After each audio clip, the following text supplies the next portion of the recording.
దళితులపై దాష్టికం, రసమై ఇంటిపై దాడికి యత్నం, మానకొండూరు కాంగ్రెస్ శ్రేణుల దౌర్జన్యం, ముక్కుమ్మడిగా వెళ్లి ఇంటిపై దాడికి పన్నాగం, అడ్డుకొని అదుపులోకి తీసుకున్న పోలీసులు, గృహ నిర్బంధంలో మాజీ ఎమ్మెల్యే బాలకిషన్, కవ్వంపల్లి అవినీతిని ప్రశ్నించినందుకే హరీష్, ఎమ్మెల్యే దిష్టిబొమ్మ దహనం చేసిన బీఆర్ఎస్ లీడర్లు. ఇది చాలా పెద్ద తతంగం ఉన్నది. దీని వెనుక ఒక రసమై బాలకృష్ణే కాదు, దాదాపుగా అందరు బీఆర్ఎస్ లీడర్లను ఇట్లనే ఇబ్బంది పెట్టాలనే, ఇట్లనే చేయాలనే ఆలోచనతోటి ఇటు కాంగ్రెస్ బీజేపీ రెండు కూడా బలుకొని ఈ యాక్షన్స్ చేస్తున్నాయి. ఎందుకంటే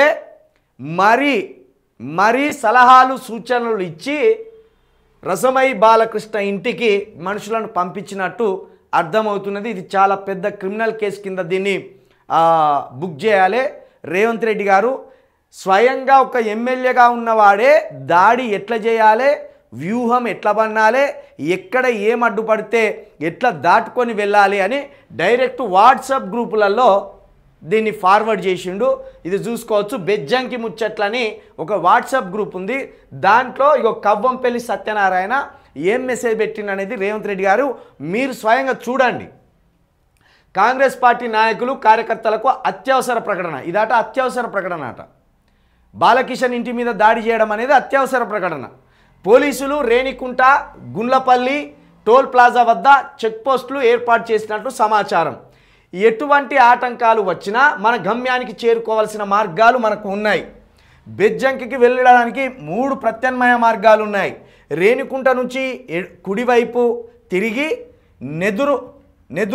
నెదునూరు, గుండ్లపల్లి, హనుమాన్ టెంపుల్ వద్ద కుడి గునుక్కాల, కొండాపూరు, తోటపల్లి, వీరాపూరు, లక్ష్మపూరు, బెజ్జంకి, వీరపూర్ నుంచి దాచారం, గునుక్కల, కొండాపూరు నుంచి ఇట్లా మనము రసమై బాలకృష్ణను చంపడానికి, రసమై బాలకృష్ణ ఇంటి మీద పడి ధ్వంసం చేయడానికి, వాళ్ళ ఇంట్లో మహిళలున్నా పిల్లలున్నా ఎవరని చూడకుండా మట్టు పెట్టడానికి మనము ఇట్లా ఈ మార్గాల ద్వారా వెళ్ళాలని స్వయంగా ఒక ఎమ్మెల్యే మెసేజ్ పెడితే ఇక ఎట్లా?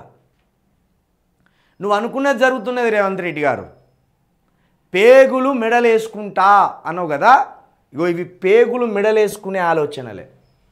ఇంతమంది పోయి, ఇది వీడియో కూడా వచ్చింది, ఇంతమంది పోయి ఇప్పుడు ఇంటి మీద పడితే ఆ ఇల్లేం కావాలి, ఆ ఇంట్లో ఆడోళ్ళు ఉంటే ఆడోళ్ళ పరిస్థితి ఏంది? ఒకవేళ రసమై బాలకృష్ణనే ఉన్నాడు అనుకో, రసమై బాలకృష్ణని ఏం చేద్దామని, అసలు చంపుదామనా కొడుదామనా, మొత్తమే బీఆర్ఎస్ తరపున ఏ గొంతు మాట్లాడినా ఆ గొంతుని అణిచివేసి రానున్న రోజుల్లో బీఆర్ఎస్ లీడర్లు లేకుండా చేద్దామనే ఒక దుర్మార్గమైన అప్రజాస్వామిక ఆలోచనలు ఇవి. అసలు ఏమనుకుంటాను రేవంత్ రెడ్డి గారు? మీరిచ్చిన పిలుపుతోటే ఇంత రెచ్చిపోతాను వీళ్ళు, లేకపోతే ఇలాంటివి జరగపోయేది. ఇంత దుర్మార్గం, కట్టెలు పట్టుకొని యుద్ధానికి పోయినట్టు పోతానంటే అందరూ. అంటే ఎమ్మెల్యే ఎంత ఎగదోస్తే, ఇంకో ఇదే ఎమ్మెల్యే ఎంత ఎగదోస్తే ఇదే.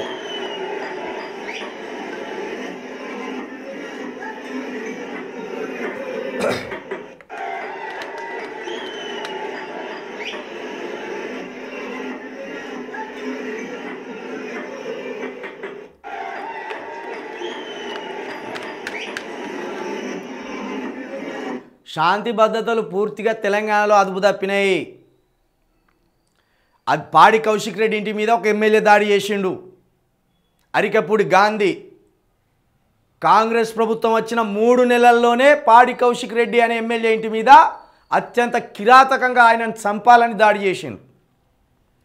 ఆ తర్వాత హరీష్ రావు గారి ఎమ్మెల్యే క్యాంప్ ఆఫీస్ మీద ఒక భయానకమైన దాడి జరిగింది. ఇప్పుడు కవ్వంపల్లి సత్యనారాయణ మాజీ ఎమ్మెల్యే ఈ రసమై బాలకృష్ణ ఇంటి మీదకి ఇట్లా వందలాది వేలాది మందిని ఉసిగొల్పి చంపాలనే ప్రయత్నం చేసిండు. రేవంత్ రెడ్డి గారు మీరు అనుకున్న దిశగా పాలన పోతున్నది. మరి వీళ్ళను హమాస్ ఉగ్రవాదులను తయారు చేయాలనుకుంటున్నావా, పాకిస్తాన్ ఉగ్రవాదులను తయారు చేయాలనుకుంటున్నావా, అసలు రాష్ట్రాన్ని ఏం చేయాలనుకుంటున్నావు? నువ్వు నెరవేర్చని హామీల మీద, నువ్వు ఇవ్వని పథకాల మీద గొంతెత్తి ఎవరు మాట్లాడినా ఇలాంటి దాడులకు పాల్పడతావా? ఇది ప్రజాస్వామ్యమా? ఇందుకైనా నిన్ను గెలిపించుకున్నది. 9.5 సంవత్సరాల క్రితం ఏ మాజీ ఎమ్మెల్యే ఇంటి మీదన్నా ఇలాంటి దాడులు జరిగినాయా? అసలు ఏ రేంజ్లో కేసీఆర్ ప్రభుత్వాన్ని ఈ ప్రజా సంఘాలు కావచ్చు, లేకపోతే జర్నలిస్టులు కావచ్చు, లేకపోతే ప్రతిపక్ష నాయకులు కావచ్చు, ఏ రేంజ్లో ఏ స్థాయిలో దుమ్మెత్తిపోసేది అప్పుడు.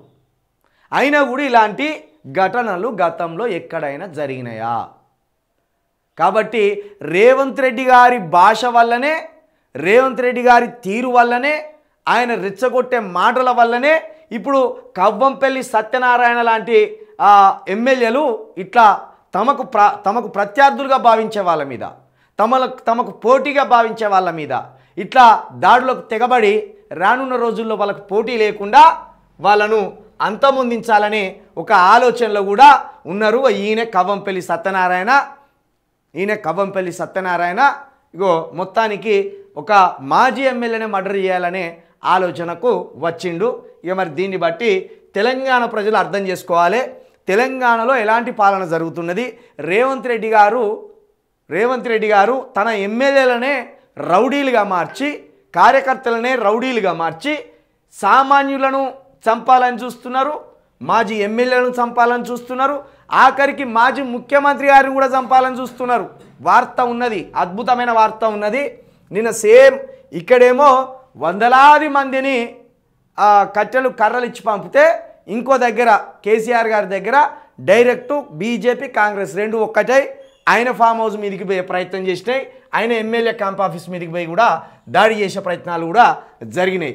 కాబట్టి రేవంత్ రెడ్డి గారు మీరు అర్జెంటుగా భాషను మార్చకపోతే రానున్న రోజులలో ఖచ్చితంగా రాజకీయ హత్యలు భయంకరంగా జరుగుతాయి. ఇది మరో ఆంధ్రప్రదేశ్గా, మరో బీహార్గా తయారయ్యే పరిస్థితి కూడా ఉంటుంది.